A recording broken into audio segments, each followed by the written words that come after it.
ঈদের টানা ছুটিতে দেশের সব বিনোদন কেন্দ্রই মুখরিত পর্যটকদের পদচারণায়।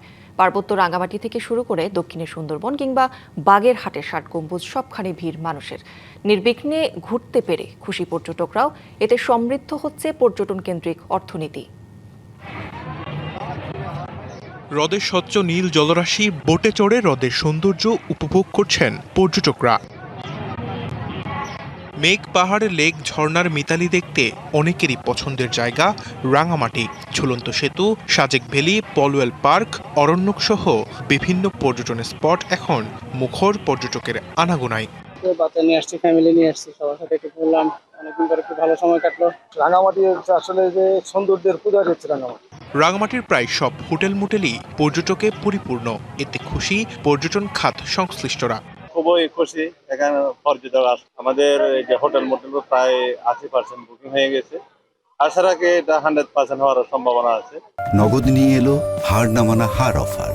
সর্বনিম্ন 10,000 টাকা রেমিটেন্স নগদে পাঠালে থাকছে স্বর্ণের হার জেতার সুযোগ। মালিক সমিতির পক্ষ থেকে আমাদের সকল বোটগুলা সংস্কার এবং রং করে প্রস্তুত রেখেছি। তবে অন্যান্য বছরের তুলনায় এই বছর ভালো পর্যটক হয়েছে, আমরা সন্তুষ্ট।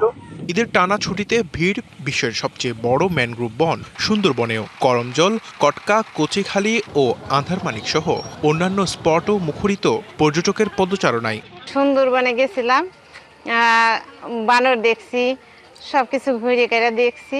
আমি হরিণ দেখছি, কুমির দেখছি আর বানর দেখছি। আমরা ঈদের ছুটি উদযাপন করার জন্য এই সুন্দরবনকে বেছে নিয়েছি, এখানকার প্রাকৃতিক সৌন্দর্য উপভোগ করার জন্য। করমজল এবং সুন্দরবন আর বাড়িয়া দেখতে অনেক সুন্দর লাগলো।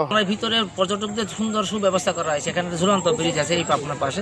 এখানে একটা ফুড ট্রেল আছে, 2 কিলোমিটার জায়গায় ঘুরে আসতে পারে। ইচ্ছা করলে আপনি 100 মিটার জায়গাও দেখতে পাবেন।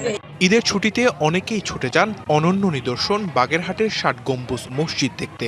সার্বিক নিরাপত্তায় তৎপর প্রশাসনও। Sanjidul Alam, DBC news desk.